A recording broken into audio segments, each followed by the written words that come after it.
오늘 말씀은 비유의 말씀입니다. 제가 비유는 여러 번 말씀드린 것 같은데 비유는 파라볼레라는 뜻을 가지고 있습니다. 이 뜻은 뭐냐면 나란히 던진다 이런 뜻입니다. 그러니까 주님이 하시고 싶은 말씀이 있거든요. 그걸 던지고요. 그 옆에 다른 이야기 하나를 또 던집니다. 이 이야기를 통해서 주님이 하시고 싶은 말씀을 더 잘 들리게 하는 그런 거죠. 이 이야기는 주님의 말씀을 더 잘 들리게 하는 도구가 되는 것인데요. 오늘 말씀에서 그 도구는 그 당시에 보리농사입니다.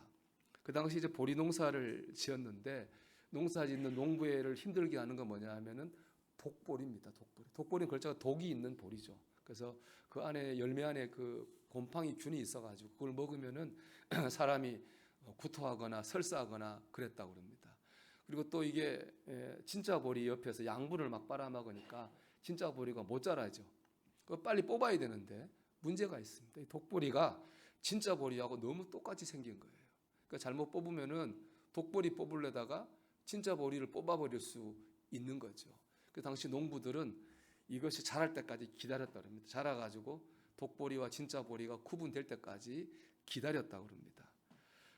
농부가 독보리가 있는 줄 알면서도 기다린 이유는 진짜 보리를 보호하기 위한 거죠. 이게 바로 농부의 마음입니다.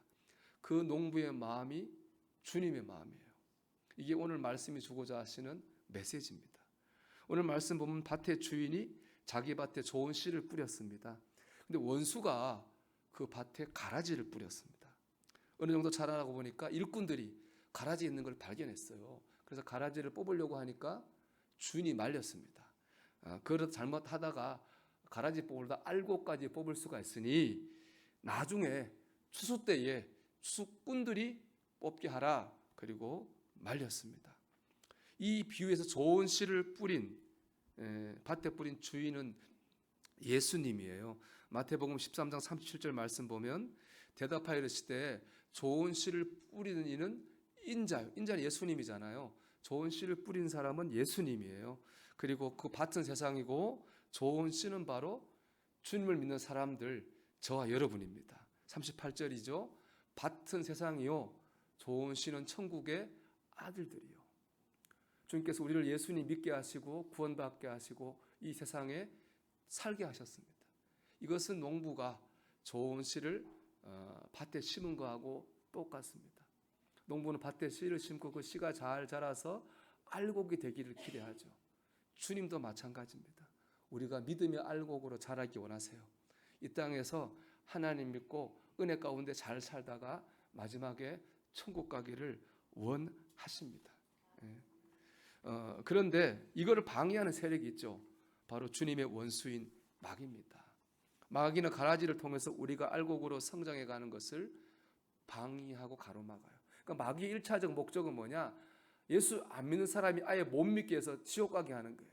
두 번째 전략은 뭐예요? 예수 믿는 사람이 제대로 못 믿어서 타락하게 하는 거죠. 그러려고 가라지를 심는 거예요.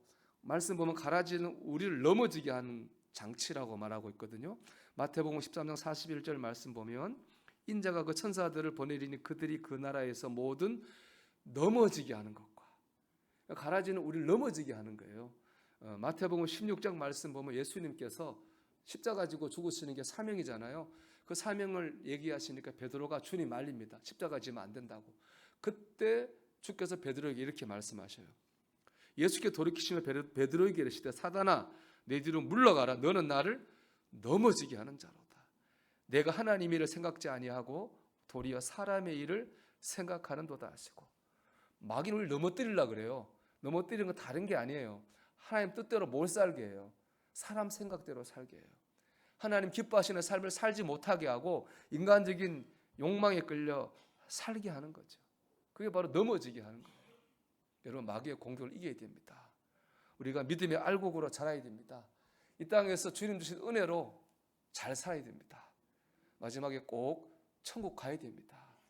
이게 저와 여러분을 향한 주님의 소원이에요. 바라기는 주님의 소원이 저와 여러분 가운데 꼭 이루어지게 되기를 주 이름으로 축원합니다. 이를 위해서 세상에 가라지가 있다고 하는 걸 알아야 됩니다. 여러분 세상은 알곡만 있는 것이 아니에요. 가라지가 있습니다. 아름답고 좋은 사람만 있는 것이 아니고 힘들게 하는 사람이 있어요. 좋은 일만 있는 것이 아니고 나쁜 일도 있어요. 특별히 이 말씀은요, 우리 교회 생활과 가정 생활에 적용해야 돼요. 왜냐하면 24절 말씀 보면 천국은 좋은 씨를 어디 뿌렸나요? 제 밭에 뿌린 사람과 같다 그랬어요. 남의 밭에 뿌리지 않았거든요. 자기 밭에 뿌렸어요. 주님의 자기 밭이 어디겠어요? 교회죠. 믿는 사람들이 모인 믿음의 가정입니다. 그러니까 교회에도 믿음의 가정에도 가라지가 있어요. 우리 넘어지게 하는 사람과 일들이 있어요. 아마 이거 1차적으로는 당시 유대교 지도자였을 겁니다. 그들은 말로는 늘 말씀 율법 해놓고 정작 사는 거는 뭐 엉망으로 살았어요. 그것 때문에 사람들이 많이 실족하고 넘어졌거든요. 그뿐 아니라 자기는 못 살면서 남을 또 죄인이라고 정죄했어요. 심지어 예수님마저도 죄인으로 정죄하고 그들이 십자가에 못 박았잖아요. 가라지죠. 종교 지도자인데 가라지죠. 교회 안에도 믿음의 가정에도 우리를 넘어뜨리는 가라지가 있어요. 여러분, 뭐 가라지 막 역사하니까 대단한 거라고 생각하고 싶지만 그렇지 않아요. 무심코 던진 말 한마디가 가라지 되는 거죠. 무심코 한 행동 하나 가라지 되는 거예요. 그냥 눈빛 하나 때문에 가라지 되는 겁니다. 그 무심코 던진 말 한마디, 행동 하나, 눈빛 하나 때문에 우리 믿음이 크게 흔들리든 작게 흔들리든 할 때가 있거든요. 가라지가 없을 수 없습니다. 우리 가라지를 안 만날 수가 없습니다. 우리 자신도 얼마든지 누군가에게 가라지가 될 수 있는 겁니다. 심지어 교회도 가라지가 될 수 있어요. 우리 교회를 거룩하다고 하거든요. 교회를 거룩하다고 하는 데는 두 가지 큰 입장이 있어요. 첫째는 뭐냐? 교회는 거룩한데 거기 있는 사람이 문제라는 거예요. 그게 전통적인 천주교 입장이에요. 천주교는 교회는 거룩하다고 그래요. 실수가 없어요. 그래서 몇십 년 전까지만 해도 천주교회는 교황 무호설을 주장했죠. 교황이 판단하고 결정하는 것은 오류가 없다. 그게 이제 그런 얘기죠. 교회는 거룩한데 사람이 문제라는 거예요. 그런데 두 번째 입장은 뭐냐? 교회가 거룩하다고 하는 건 뭐냐? 교회가 거룩해서 거룩한 게 아니라 하나님이 거룩해서 교회가 거룩하다는 거예요. 하나님이 계시니까 교회가 거룩하다는 겁니다. 이 말은 하나님이 역사하지 않고 하나님이 떠나시면 얼마든지 교회도 거룩하지 않고 가라지가 될 수가 있다는 거죠. 우리 대부분이 받아들인 입장입니다. 실제로 갈릴레이는 유명한 과학자죠. 그는 지동설을 주장했어요. 태양을 중심으로 지구가 돌고 있다고 주장했거든요. 그것 때문에 불에 타 죽을 뻔했어요. 종교 재판 받아가지고. 당시에 로마 카톨릭 교회는 지구를 중심으로 태양이 돈다고 생각했어요. 천동설이죠. 그 외엔 다 이단으로 봤거든요. 지동설 이단이죠. 근데 이제 갈릴레이가 살려고 마지막에는 입장을 바꿨죠. 근데 그것 때문에 죽은 사람이 많습니다. 뭐가 진실입니까? 우리 다 알죠. 태양을 중심으로 지구가 돌고 있잖아요. 교회가 틀렸죠. 교회가 가라지가 된 거죠. 뭐 개신교회도 그런 일 많죠. 여러분, 교회도 가라지가 될 수 있어요. 교회라고 늘 바른 결정만 하는 건 아니란 얘기입니다.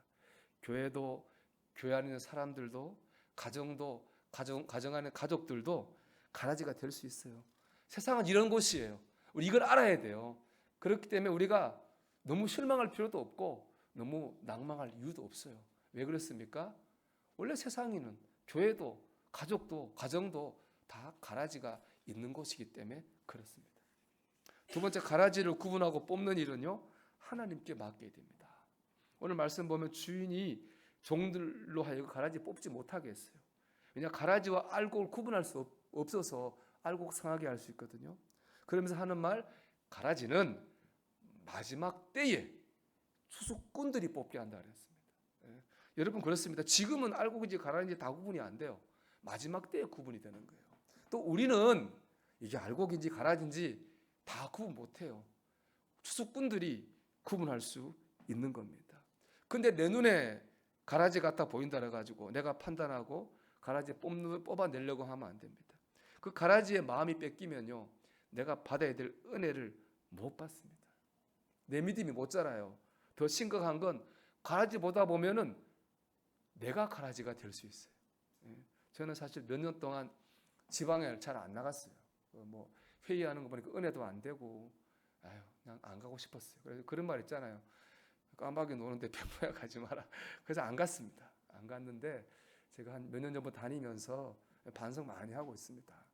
그때는 몰랐는데 요즘 보니까 정말 어려운 가운데 열심히 목회하는 목사님들 또 후배 목사님들 하는 거 보니까 너무 많이 감동을 받고 도전을 받아요. 야, 내가 까마귀였네. 그런 생각을 사실 많이 합니다. 더 회개하는 거는 누가 까마귀인지 누가 백로인지 내가 판단했다는 거예요. 교만이죠. 여러분, 우리는 누가 까마귀인지 누가 백로인지 누가 알곡인지 누가 가라지인지 판단할 능력이 없어요. 근데 자꾸 거기 매이면요, 내 심령만 병들어요. 내가 가라지가 되는 겁니다. 제가 생각해 보면 잘못한 이거 같아요. 좋은 모습도 충분히 있었던 거죠. 근데 안 좋은 모습만 본 거예요.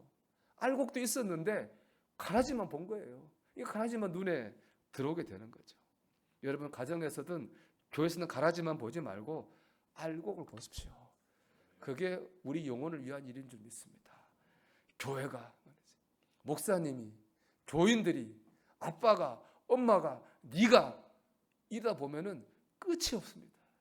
그리고 내 영혼의 유익이 하나도 되지 않습니다. 여러분, 그런 가라지가 보인다 그러면은 그건 다 하나님께 맡기십시오. 때가 되면 하나님께서 구별하고 하나님께서 판단하고 하나님이 처리하실 줄로 믿습니다. 우리 하나님께 맡기고 오히려 하나님을 바라볼 수 있게 바랍니다. 여러분, 가라지가 보일 때 더더욱 하나님을 바라볼 수 있는 여러분 되기를 주의 이름으로 축원합니다. 마지막으로 내가 알곡이 되는 일에 집중해야 됩니다. 말씀드린 것처럼 주님의 소원은 우리가 알곡이 되는 거예요. 그럼 우리가 집중해야 될 건 뭐예요? 내가 알곡 같은 믿음의 사람이 되는 일에 우리가 집중을 해야 되는 거예요. 고린도서 1장 2절에 이렇게 말하거든요. 고린도에 있는 하나님의 교회 곧 그리스도 예수 안에서 거룩하여지고 성도라 부르심을 받은 자들과, 우리가 성도잖아요. 성도가 영어로 뭔지 아세요? 세인트예요. 세인트. 성인이에요. 성인. 하나님은 우리를 성인이라고 불러요. 우리를 성도라고 불러요. 그런데 중요한 게 있어요. 여기 말씀은 뭐냐? 그리스도 예수 안에서라는 말이에요. 누가 성도가 되나요? 그리스도 예수 안에서 거룩하여지고 성도라 부르심을 받은 사람이 성도가 되는 거예요. 그리스도 예수 안에서 우리가 성도가 됩니다. 이 말은 즉 뭐예요? 주님과의 좋은 관계 속에 있을 때 그때 우리가 알곡 같은 믿음의 삶을 살 수 있다는 거예요. 우리가 다른 사람이나 가라지 같은 상황에 신경 쓸 시간에 우리 그게 신경 쓸 게 아니라 내가 주님과 더 좋은 관계를 맺는 일에 집중해야 됩니다. 더 주님을 사랑할 수 있고 주님을 더 의지할 수 있고 더 주님을 기뻐하는 삶을 사는 일에 우리가 집중해야 됩니다. 그럴 때 우리는 믿음의 알곡이 되는 거죠. 여러분 신앙이 좋아진 일에 집중하십시오. 그럴 때 우리가 믿음의 알곡이 될 줄로 믿습니다. 특히 가족이나 교인들한테 여러분 선한 영향력을 끼치려고 하십시오. 독보리는 뭘 품었어요? 독을 품었잖아요. 그러니까 가라지잖아요. 가라지. 알곡은 독을 안 품었잖아요. 알곡은 사람 배부르게 하고 힘나게 하는 거잖아요. 좋게 하는 거잖아요. 그래요. 가라지는 남 나쁘게 하는 거예요. 알곡은 좋게 하는 거예요. 우리가 알곡을 살려면 어떤 마음 먹어야 돼요? 좋은 마음으로 해야 돼요. 여러분, 독을 품고 말하지 마세요. 나쁜 마음을 품고 말하거나 나쁜 마음을 품고 행하지 말아요. 그러면 가라지가 되는 거예요. 좋은 마음을 품고 좋은 생각을 가지고 말하고 행하려고 해야 됩니다. 안 좋은 상황에도 가라지가 있어도 부정적인 상황에도 긍정적인 마음을 가지고 여러분 말하고 행하려고 해야 돼요. 그럴 때 우리가 알곡이 되는 겁니다. 하나님 그런 알곡 같은 사람을 통해서 하나님 또 다른 알곡을 만들어 가시는 겁니다. 요즘 뉴스 보세요, 여러분. 물난리 나죠. 사고 나죠. 길거리에서 대도하는 사람 칼 휘두르죠. 야, 이러다 전쟁 나죠. 세상이 뉴스 보면 세상이 이렇게 멀쩡한 게 이상한 것 같아요. 곧 망할 것 같아요. 그런데 또 인간 극장 이런 거 보면은 미담이 있어요. 그래도 참 이렇게 보람되게 사는 사람이 있어요. 보면서 생각이 그래도 저런 사람이 있으니까 세상이 그래도 이렇게 굴러가는구나. 저는 그런 생각이 들더라고요. 이번에도 그 청주의 지하차도에서 그 물난리 나가지고 얼마나 많은 사람 죽었습니까? 근데 보니까 또 그 화물 기사분이 3명이나 손 놓으라고 하는데도 안 놓고 그 3명을 구했잖아요. 아, 그런 사람이 있어가지고 이 난리 버거지 같은 세상에서도 세상이 돌아가고 세상이 이렇게 멀쩡하구나, 그런 생각을 하게 됩니다. 여러분, 그렇습니다. 가라지도 있고 알곡도 있죠. 근데 하나님은 알곡 같은 사람들을 통해서 가정을 살리고 교회를 살리고 세상 가운데 역사하시는 줄 믿습니다. 우리 가라지 매일 필요 없습니다. 알곡이 되려고 하면 되는 거예요. 그럴 때 나도 살고 우리 가정도 살고 교회도 세상도 살게 되는 겁니다. 사랑하는 여러분, 이 한 주간 여러분 가라지 같은 일 있었어요? 그거 다 묻어 놓으십시오. 알곡 같은 일만 생각하십시오. 이 한 주간 세상 가운데 나갈 때 가라지 없을 수 없어요. 우리가 사는 가라지 다 있어요. 거기 휘둘리지 말고 부정적 생각에 사로잡히지 말고 주님 바라보면서 알곡이 된 데 집중하시기 바랍니다. 그럴 때 여러분도 복되고 여러분의 삶의 지경에도 하나님의 복이 임하게 될 줄로 믿습니다. 주님의 소원처럼 알곡으로 살아가는 저와 여러분 되기를 주의 이름으로 축원합니다.